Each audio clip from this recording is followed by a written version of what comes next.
শেহতীয়াভাৱে প্ৰায় 5-6 বছৰ হ'ল শিক্ষা বিভাগৰ পৰা গৰমৰ বন্ধৰ দিনত শিক্ষকসকলক বিভিন্ন ধৰণৰ কেম্প কৰিবলৈ দিয়ে। গতিকে এতিয়া আচলতে আমাৰ গৰমৰ বন্ধ যদিও 30 দিন কৈছে, আচলতে আমাৰ 15 দিনো নহয়গৈ। গতিকে আমি এটা আজি সিদ্ধান্ত কৰিছোঁ যে গৰমৰ বন্ধৰ সময়ত আমি কোনো শিক্ষকে চৰকাৰ শিক্ষা বিভাগে যি নিৰ্দেশনা দিব যে গৰমৰ বন্ধত আমি বিভিন্ন কাম কাজ কৰিব লাগে, আমি তাৰ পৰা বিৰত থাকিম। পূৰ্বতে আমাৰ শিক্ষকসকলৰ বিভিন্ন ছুটি আছিলে, যেনে দেউতা মা ঢুকালে আমি 14 দিন ছুটি পাইছিলোঁ, নিজৰ বিয়া হ'লে আমি 14 দিন ছুটি পাইছিলোঁ। কিন্তু আজিকালি চব আমাৰ আৰ্জিত ছুটিৰ পৰা যায়।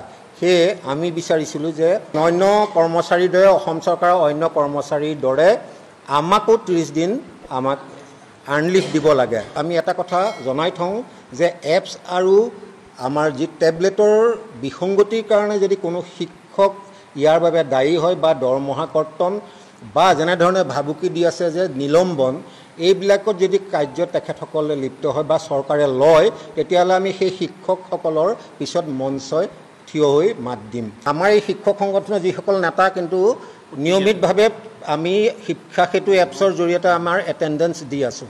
গতিকে আমি এইটোত কেতিয়াও অসহযোগ কৰা নাইকিয়া, আমি বৰঞ্চ আৰম্ভণিৰ পৰা আমি এইটোক সমৰ্থনহে কৰি আহিছোঁ।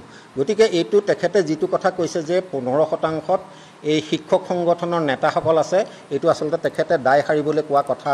গতিকে ছাৰবাইদেউসকল, এয়া নিশ্চয় ৰাজ্যৰ সদৌ অসম সন্মিলিত শিক্ষক মঞ্চই ৰাজ্যৰ শিক্ষক কৰ্মচাৰীসকলৰ স্বাৰ্থত বহুকেইটা গুৰুত্বপূৰ্ণ মন্তব্য আগবঢ়াইছে, যিকেইটা মন্তব্য আমাৰ ৰাজ্যৰ প্ৰতিগৰাকী শিক্ষক কৰ্মচাৰীয়ে জনাটো অত্যন্ত প্ৰয়োজন।